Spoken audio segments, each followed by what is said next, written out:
Heya, I'm Waffles, teleporting specter and demon council odd jobber, here to recount the current happenings of Omelette of Demons. Omelette is a half-demon who, along with her older sister Onigiri, hunts demons for a living on Plate, the demon world. They work for the demon council and its monarch, the demon queen. But despite this, the sisters also try to maintain a regular life on Earth, especially Omelette, who wants to do more normal human stuff and is pretty keen on making it happen. Omelette's a good kid, but it's kinda hard to understand what she's talking about half the time. How to make friends. That's a type of pastry, right? Then there's me. As manager to the half-demons, I kinda just float around, organizing their hunts and pissing off Onigiri. Navigating a shaky and lonely start to her school year, Omelette's endeavors make her butt heads with all the demons Plate has to offer. From cutting up monstrous Vorax, to dealing with those uptight totals from the Demon Council. And sure, while she does save the day, her quest for friends doesn't go very far.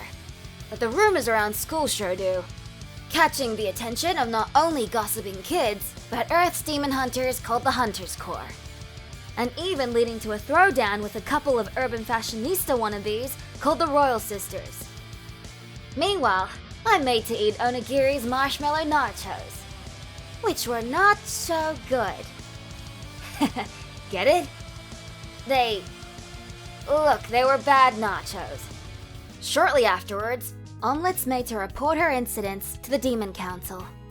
There, the Royal Sisters she encountered are revealed to be a part of a super powerful group of demons, intent on wreaking havoc on both Plate and Earth. So, the Demon Queen sets up some plans to maintain her so-called peace between demons and humans shtick, while the rest of the Demon Council, discuss the threat of these sisters. While all that is going on, Omelette gets herself psyched up for her school's talent show. A chance to show her stuff in her greatest attempt to make some friends. But as usual, things don't go as planned, and the failure hits Omelette pretty hard.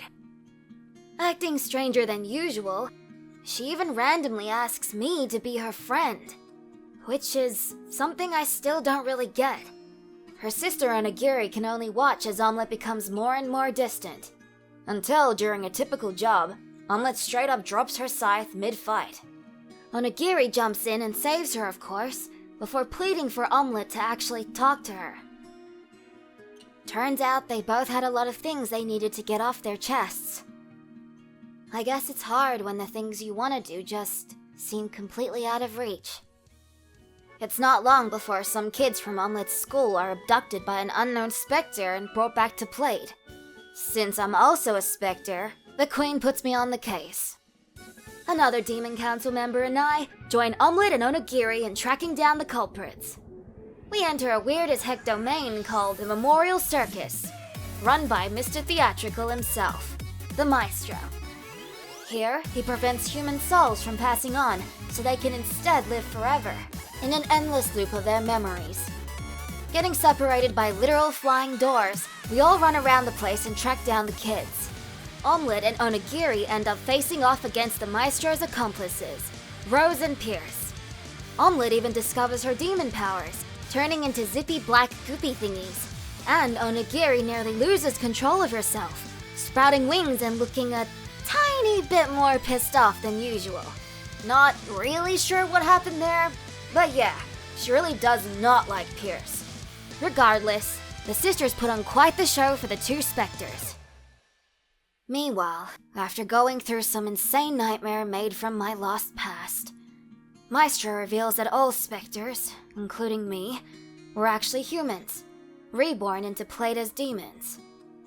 So, I end up agreeing to help him learn both our memories, but the answers, they end up being too much for him. Feeling all sorts of hurt, Maestro goes crazy, throwing the whole domain into chaos. With all of us reuniting, we rush to save everyone stuck in the domain and fend off the out-of-control Maestro. While my group enter Maestro's mind to find his inner self, Omelette and Onigiri deal with some horrific Eldritch nightmare. By, using plushies? Eventually, by getting him to accept things, we're able to help the maestro put himself back together. So yeah, with the kids found, and the trapped souls finally able to pass on, we return to Earth. The circus is finally able to close its curtains. I just hope Maestro is able to find some peace. And that about covers everything that's happened so far. Here's hoping the next mess isn't another self-reflective nightmare. See ya!